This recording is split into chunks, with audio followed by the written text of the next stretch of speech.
Hello everyone, and welcome to my ETEC 590 ePortfolio, which is a capstone project representing the culmination of my learning during my Master's in Educational Technology program at the University of British Columbia. In this video, I'll show you how my ePortfolio is organized and why. I'll share my goals and the metaphor I use to organize the portfolio, discuss the theoretical framework that shaped my learning, and provide some insight into how this ePortfolio has consolidated my overall learning in MET.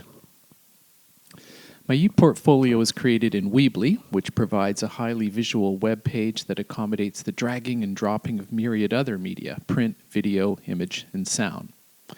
With respect to layout design, each page features a menu bar across the top, followed by a vivid splash image from nature that's connected to my metaphor. At the bottom of each main page is another human world image that also connects to my spiral metaphor. Below each main page's splash image is a quote that poetically unfolds a metaphoric narrative phrase related to my learning journey. For example, ETEC 511 and 500 were the first courses I took in MET, so on the ETC 511-500 main page, I include a quote from Joseph Campbell that says, "Fertile ground offers invitation, nourishment, and germination. The hero ventures forth from a world of common day into a region of supernatural wonder." Following the quotes are content artifact and reflection sections for each course that I took. As part of the ePortfolio's architecture, I provided two navigational options. At the top of each page is a linear menu bar which allows a viewer to choose their own travel path throughout the site. At the bottom of each page is a button that takes the traveler through the site in a linear fashion. All of these features work together to provide a sense of what my learning journey has been like for me. I hope the organization provides viewers with an easily navigated experience. Now, if we shift gears and look at the goals, my three main goals are outlined at the outset in my homepage section under My Learning Goals. My goals are to develop skill and capacity to design innovative technology-embedded learning contexts for students, to gain knowledge and understanding of the research and theory behind the role of technology in adult educational settings, and then to collaborate with other learners through an online community in order to co-develop these understandings. My 590 experience has accomplished all of these goals, as has my experience throughout the MET program. My metaphor comes both from nature and from literature. The growing fern illustrates a life cycle at first tightly wound and protected against the elements, but gradually unfolding into maturity and embracing of the wonders in the world.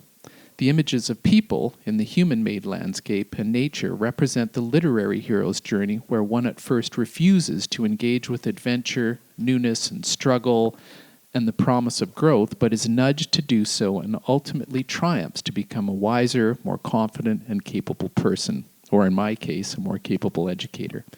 The spiral represents that journey. Now, I had this metaphor at the start of my ePortfolio build, and so was able to plan ahead for all of my graphics, quotes, and the layout of content in accordance with the spiral metaphor. For example, in the artifacts page, you'll notice that all the courses are grouped into three sections that metaphorically represent stages in my inquiring journey: germination, unfurling, blossoming of my learning and myself as an educator. The bottom page images show people on a journey in the human-made world. If we move over to the theoretical framework section, you'll see that the creation of the ePortfolio is emblematic of the MET program and my learning experience in it. That is, both are grounded in constructivism. And so, that is the theoretical framework I've articulated. I've shown my understanding of constructivism and paid homage to Piaget, Vygotsky, and von Glaserfeld, who are the three essential contributors to the constructivism movement. They also metaphorically represent helpful sages who share wisdom with me on my inquiry journey. The act itself, of course, of creating the ePortfolio is an exercise in constructivism, and in this process I demonstrate my development of my new knowledge by reflecting on and reshaping the things I have learned in my MET experience.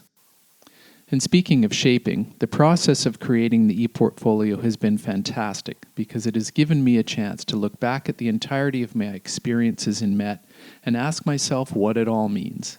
Each page of my portfolio is a meditation on each course where I take stock and attempt to answer that question. In doing so, I've had to identify my initial learning goals, consider the big themes of each course, review my thinking and understandings evidenced through my artifacts from each course, analyze and synthesize all of these parts into a sort of conclusive whole. And that is represented in my conclusion section of the ePortfolio, where here I identify 4 big ideas. Well, I hope this tour has been helpful. Please enjoy reviewing my ePortfolio and do provide your feedback by completing the survey on the assessment page.